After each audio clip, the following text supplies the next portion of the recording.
আসসালামু আলাইকুম, আমি জেরিন সুলতানা দোলা, লেকচারার ফ্রম উইমেন্স ম্যাথস। আজকে আমরা জানবো ম্যালনিউট্রিশন সম্পর্কে। ম্যালনিউট্রিশন কি এবং বাংলাদেশের বাচ্চাদের মধ্যে কোন জিনিসগুলো কমন। প্রথমে আমরা ম্যালনিউট্রিশনের সংজ্ঞাটা জানবো। Malnutrition is a impairment of health deficiency excess or imbalance of nutrients.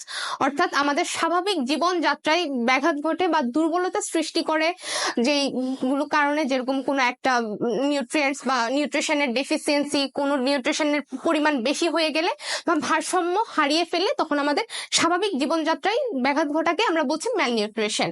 এখন আমরা জানবো কোন কোন ম্যালনিউট্রিশন গুলো আমাদের বাংলাদেশের বাচ্চাদের ক্ষেত্রে কমন। প্রথমে রয়েছে প্রোটিন এনার্জি ম্যালনিউট্রিশন।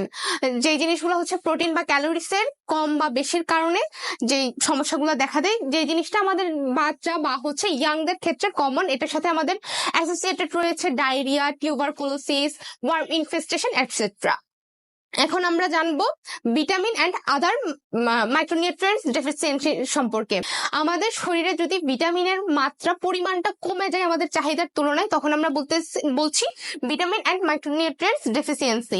আমাদের ভিটামিন কমে গেলে, যেরকম যদি ভিটামিন এ কমে যায় তাহলে আমাদের নাইট ব্লাইন্ডনেস এর মতো রোগ হতে পারে, বা হচ্ছে তারপর ভিটামিন সি এর অভাবে হতে পারে স্কারভি। তারপর আমাদের কোনো জায়গায় কেটে গেলে সেটা হিলিং হতে টাইম লাগে। তারপর রয়েছে আমাদের নিউট্রিশনাল এনিমিয়া। নিউট্রিশনের কারণে যে এনিমিয়া গুলো রয়েছে তার মধ্যে অন্যতম হচ্ছে আয়রন ডেফিসিয়েন্সি এনিমিয়া। আয়রনের অভাবে যে এনিমিয়া গুলো দেখা দেয় সেটাকে আমরা বলছি আয়রন ডেফিসিয়েন্সি এনিমিয়া।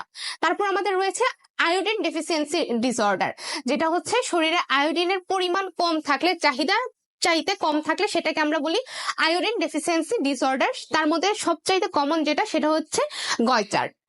আজকে আমরা এইটুকুই জানলাম, পরের ক্লাসে আমরা অন্য কিছু নিয়ে আলোচনা করব।